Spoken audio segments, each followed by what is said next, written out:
नमस्कार विद्यार्थी मित्रांनो, स्वागत आहे तुमचं तुमच्या आवडत्या YouTube चॅनलमध्ये यशवंत सायन्स क्लासेस. काल पाहिल्याप्रमाणे कार्बन कधीही आयनिक बॉन्ड बनवत नाही, तर नेहमी 4 कोव्हॅलेंट बॉन्ड बनवतो. कारण आयनिक बॉन्ड बनवण्यामध्ये कार्बन एकतर टेट्रा पॉझिटिव्ह किंवा टेट्रा निगेटिव्ह बनतो आणि त्यामुळे हे एवढा जास्त चार्ज छोट्याशा कार्बन सहन होऊ शकत नाही. छोटासा कार्बन एवढा चार्ज बाळगू शकत नाही आणि त्यामुळे तो अनस्टेबल बनतो, म्हणजे अस्थिर बनतो. आणि त्या कारणामुळे कार्बन हे दोन्ही पद्धती वापरत आहे. तर त्याऐवजी कार्बन दुसरी पद्धत वापरतो, म्हणजे इलेक्ट्रॉनची भागीदारी करतो, शेअरिंग ऑफ इलेक्ट्रॉन, आणि 4 कोव्हॅलेंट बॉन्ड बनवतो. काल पाहिल्याप्रमाणे कार्बन 2 ऑक्सिजन सोबत डबल बॉन्ड अशा पद्धतीने 4 कोव्हॅलेंट बॉन्ड बनवतो. यामुळे एकतर कार्बनवर कुठलाही प्रभाव येतो आणि ऑक्सिजनवर सुद्धा प्रभाव येत नाही.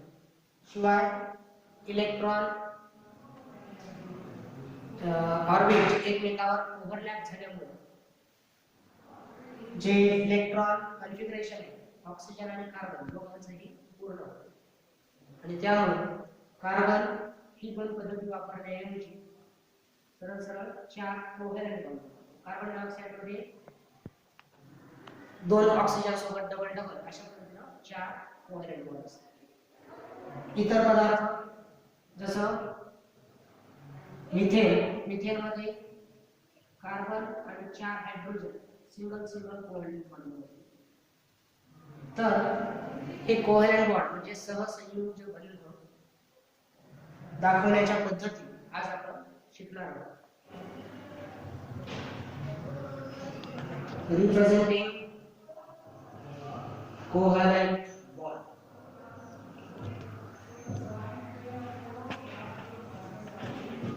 सहसंयोज बंध दाखवण्याच्या पद्धती. त्यामध्ये पहिली पद्धत डॉट अँड क्रॉस स्ट्रक्चर, म्हणजे मराठीमध्ये टिंब आणि फुली पद्धत. आणि दुसरी पद्धत जी यानंतर आपण शिकणार आहोत ती म्हणजे लाईन स्ट्रक्चर, म्हणजे रेषांची पद्धत, रेषा बांधून दाखवण्याची पद्धत. आता बघा, या पद्धतीमध्ये जे मूलद्रव्य आपल्याला दाखवलं, जे आउटर मोस्ट इलेक्ट्रॉन साठी एक डॉट किंवा एक क्रॉस दिला जातो. काही वेळेस आपल्याला स्पेसिफिकली सांगितलं जातं की कोणासाठी डॉट वापरायचा आहे, कोणासाठी क्रॉस, आणि काही वेळेस सांगितलं जात नाही. अशा वेळी सगळ्यांसाठी डॉट आहे.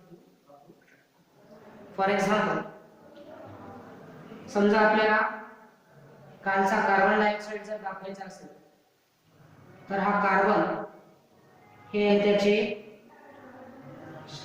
व्हॅलेन्सी इलेक्ट्रॉन, म्हणजे 4 व्हॅलेन्सी इलेक्ट्रॉन. कारण आपण शिकलो होतो की कार्बनचा ॲटॉमिक नंबर 6 आहे. याचा अर्थ त्याच्या पहिल्या ऑर्बिट मध्ये 2 आणि दुसऱ्या ऑर्बिट मध्ये 4 इलेक्ट्रॉन असतात. दुसरा ऑर्बिट हे त्याचं व्हॅलेन्सी ऑर्बिट असेल, म्हणजे बाहेरची कक्षा असेल, आणि त्यामुळे संयोजन इलेक्ट्रॉन त्याच्याकडे असतील 4. हा कार्बन 2 ऑक्सिजनचे इलेक्ट्रॉन घेतो प्रत्येकी, आणि अशा पद्धतीने स्वतःचे 8 इलेक्ट्रॉन बनवतो. आपण या रचनेमध्ये ऑक्सिजनचे इलेक्ट्रॉन क्रॉसला दाखवतो. ऑक्सिजनचे राहिलेले इलेक्ट्रॉन आपण अशा पद्धतीने दाखवू शकतो. कारण ऑक्सिजनचा ॲटॉमिक नंबर 8 आहे. याचा अर्थ त्याच्या पहिल्या ऑर्बिट मध्ये 2 आणि दुसऱ्या ऑर्बिट मध्ये 6 इलेक्ट्रॉन असतील. हे ते 6 इलेक्ट्रॉन हे या ऑक्सिजनचे स्वतःचे इलेक्ट्रॉन आहेत, आणि हे 2 त्याला कार्बन सोबत भागीदारी करून कार्बनचे मिळालेले इलेक्ट्रॉन. अशा पद्धतीने या ऑक्सिजनचे शेवटची कक्षा पूर्ण होते, म्हणजे शेवटच्या कक्षेमध्ये 8 इलेक्ट्रॉन येतात आणि ऑक्सिजनला स्टॅबिलिटी मिळते, म्हणजे स्थिरता मिळते. तशाच पद्धतीने इकडे सुद्धा क्रॉस स्ट्रक्चर वापरून आपण कार्बन डायऑक्साइड दाखवू शकतो. हा झाला डॉट आणि cross structure formula carbon dioxide. दुसरी पद्धत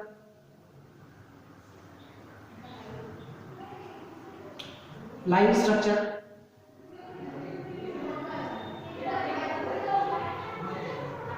या पद्धतीमध्ये जेवढ्या इलेक्ट्रॉनला भागीदारीमध्ये भाग घेतला होता फक्त तेच इलेक्ट्रॉन दाखवले जातात, बाकीचे इलेक्ट्रॉन दाखवले जात नाही. फॉर एक्झाम्पल, आणि त्या प्रत्येक इलेक्ट्रॉनच्या जोडीसाठी एक रेष काढली जाते आणि अशा पद्धतीने कार्बन डायऑक्साइड लाईन स्ट्रक्चरला त्या अशा पद्धतीने आपण दाखवू शकतो.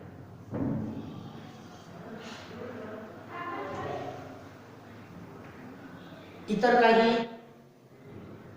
डॉट आणि क्रॉस स्ट्रक्चर जे की आपल्यासाठी फार महत्त्वाचे ते मी तुम्हाला काढून दाखवणार आहे. अशाच पद्धतीने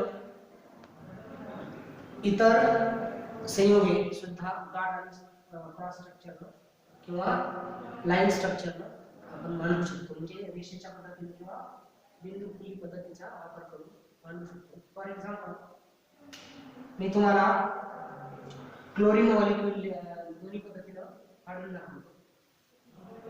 क्लोरीनचा मॉलिक्यूल हा 2 क्लोरीन पासून बनलेला असतो.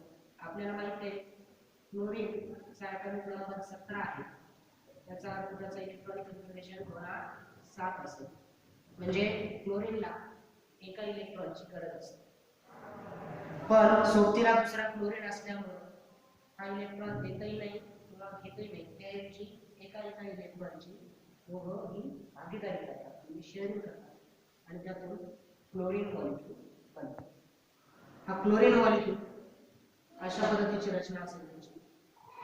हे या क्लोरीन मॉलिक्यूलचे 7 इलेक्ट्रॉन. हा दुसरा क्लोरीन ॲटम, त्याचे 7 इलेक्ट्रॉन हे अशा पद्धतीने असतात.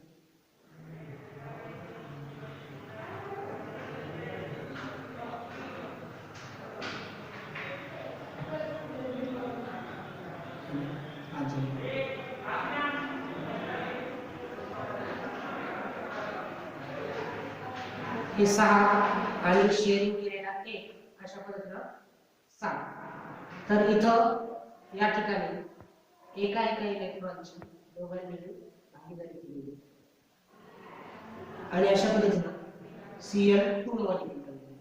आता ऍक्च्युली दोन्ही क्लोरीनचे इलेक्ट्रॉन एकसारखेच असते, त्यामुळे एकाचे इलेक्ट्रॉन डॉटने आणि दुसऱ्याचे इलेक्ट्रॉन क्रॉसने दाखवण्याची गरज नाही.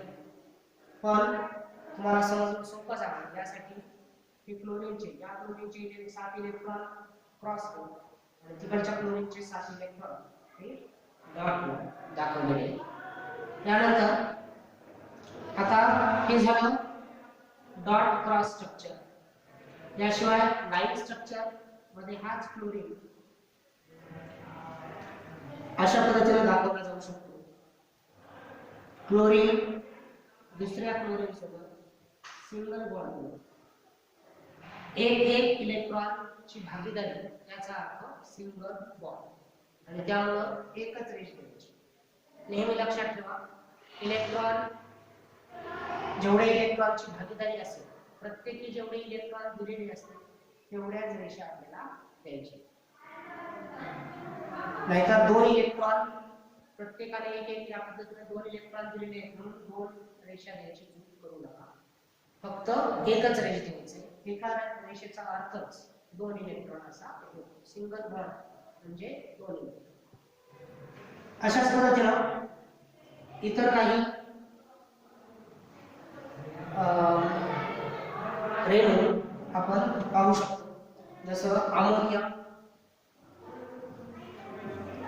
या दोन्ही पद्धतीने दाखवण्यासाठी अमोनियामध्ये नायट्रोजन इलेक्ट्रॉनिक कॉन्फिगरेशन आहे 2 5 आणि हायड्रोजनचा आपल्याला माहिती आहे ॲटॉमिक नंबर 1 याचा अर्थ इलेक्ट्रॉनिक कॉन्फिगरेशन 1. तर हा नायट्रोजन प्रत्येक हायड्रोजन सोबत एक इलेक्ट्रॉन ची भागीदारी करतो. हा नायट्रोजन कडे स्वतःचे 5 इलेक्ट्रॉन असतात. हे 2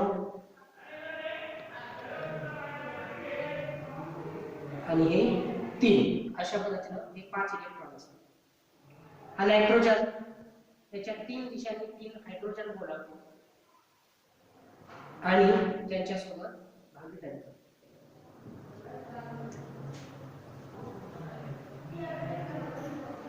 हा बनला आपला अमोनियाचा मॉलिक्यूल. या ठिकाणी पाहिल्यास या हायड्रोजनच्या भागामध्ये तुम्हाला 2 इलेक्ट्रॉन दिसतील. एक स्वतःचा आणि एक नायट्रोजनचा. अशा पद्धतीने हायड्रोजनचे इलेक्ट्रॉनिक कॉन्फिगरेशन पूर्ण झालेले आहे.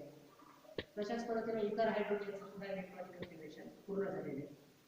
त्यानंतर नायट्रोजनच्या भागामध्ये तुम्हाला एकूण 8 इलेक्ट्रॉन दिसतील. हे 5 स्वतःचे आणि हे 3 प्रत्येकी एका हायड्रोजनचे. अशा पद्धतीने अमोनिया मॉलिक्यूल तयार होतो. हे झालं डॉट अँड क्रॉस स्ट्रक्चर. हीच पद्धत हीच रचना जर लाईन स्ट्रक्चरला दाखवायची असेल आपल्याला, म्हणजे रेषेचा वापर करून दाखवायची असेल, तर प्रत्येक एका एकेरी बॉन्डसाठी, प्रत्येक एकेरी कोव्हॅलेंट बॉन्डसाठी आपल्याला एक रेषा काढायची. अशा पद्धतीने मधोमध हा नायट्रोजन आणि प्रत्येकी एकेरी सिंगल कोव्हॅलेंट बॉन्ड मध्ये एक हायड्रोजन जोडून टाकायचा. हा आहे तुमचा लाईन स्ट्रक्चर. तर अशा पद्धतीने आपण कुठल्याही रेणूसूत्र या पद्धतीने काढू शकतो, जे की सहसंयोज पद्धतीने म्हणजे कोव्हॅलेंट बॉन्ड पद्धतीने बनलेले असतात. यातलं काही लिहून घ्यायचं असेल तर स्क्रीनशॉट घेऊन थोडा वेळ थांबून स्क्रीनशॉट घेऊन लिहू शकता, कारण मी हे मिटवणार आहे आणि पुढचा भाग यानंतर सुरू करणार. यानंतरचं चौथं उदाहरण तुमच्या पुस्तकातच आहे. Oxygen gas. आपल्याला माहिती आहे हवेमध्ये ऑक्सिजन O2 च्या रूपात असतो, म्हणजे त्याच्या मॉलिक्यूलच्या रूपात, रेणूच्या रूपात असतो. हा O2 नेमका बनतो कसा? तर ऑक्सिजनचा ॲटॉमिक नंबर आहे 8, म्हणजे इलेक्ट्रॉनिक कॉन्फिगरेशन आहे 2 आणि 6. म्हणजे प्रत्येक ऑक्सिजनला त्यामध्ये दोन्ही ऑक्सिजन प्रत्येकी 2-2 इलेक्ट्रॉन भागीदारी करतात आणि त्यातून स्वतःचे इलेक्ट्रॉनिक कॉन्फिगरेशन पूर्ण करून घेतात. फॉर एक्झाम्पल हा ऑक्सिजन हे याचे 6 इलेक्ट्रॉन, तशाच पद्धतीने हा दुसरा ऑक्सिजन आणि हे याचे 6 इलेक्ट्रॉन. इलेक्ट्रॉन इथं काढले तरी चालतील किंवा इथं काढले तरी चालतील. तर आता जर या ऑक्सिजनच्या भागात पाहिलं तर आपल्याला एकूण 8 इलेक्ट्रॉन दिसतील. त्यातील हे 6 स्वतःचे आणि हे 2 दुसऱ्याकडून मिळवलेले, भागीदारी करून मिळवले. अशा पद्धतीने या ऑक्सिजनचं इलेक्ट्रॉनिक कॉन्फिगरेशन पूर्ण झालेले आहे. तशाच पद्धतीने या ऑक्सिजनच्या बाबतीतही हे 6 इलेक्ट्रॉन स्वतःचे आणि हे 2 भागीदारी करून मिळवलेले. अशा पद्धतीने त्याचं सुद्धा इलेक्ट्रॉनिक कॉन्फिगरेशन 2-8 म्हणजे नोबल गॅस एवढं झालेलं आहे. तर हे झालं line dot and cross structure. इथं मी क्रॉस वापरलेले नाही. तुम्ही एका ऑक्सिजनसाठी डॉट, दुसऱ्या ऑक्सिजनसाठी क्रॉस अशा पद्धतीने सुद्धा लिहू शकता. त्यानंतर दुसरा प्रकार याचाच, तो म्हणजे लाईन स्ट्रक्चर. लाईन स्ट्रक्चरला ऑक्सिजन ॲटम दाखवण्यासाठी 2 ऑक्सिजन काढायचे आणि त्यांच्यामध्ये 2 आडव्या रेषा. एका आडव्या रेषेचा अर्थ प्रत्येकी एक इलेक्ट्रॉनची भागीदारी. इथं दोन इलेक्ट्रॉनची भागीदारी झाली आहे, याचा अर्थ दोन रेषा काढाव्या लागतील आणि ह्या दोन रेषांचा अर्थ एकूण 4 इलेक्ट्रॉन असा असेल. बाकी शिल्लक राहिलेले हे वरचे आणि हे खालचे इलेक्ट्रॉन्स दाखवले तरी चालतील किंवा नाही दाखवले तरी चालतील. तर अशा पद्धतीनं सुद्धा दाखवू शकता किंवा नुसतं असं सुद्धा ऑक्सिजन मॉलिक्यूल आपण लाईन स्ट्रक्चर पद्धतीनं दाखवू शकतो.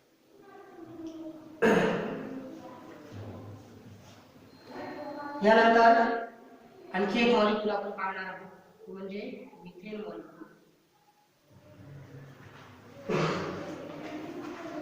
CH4 त्याचं नाव मिथेन.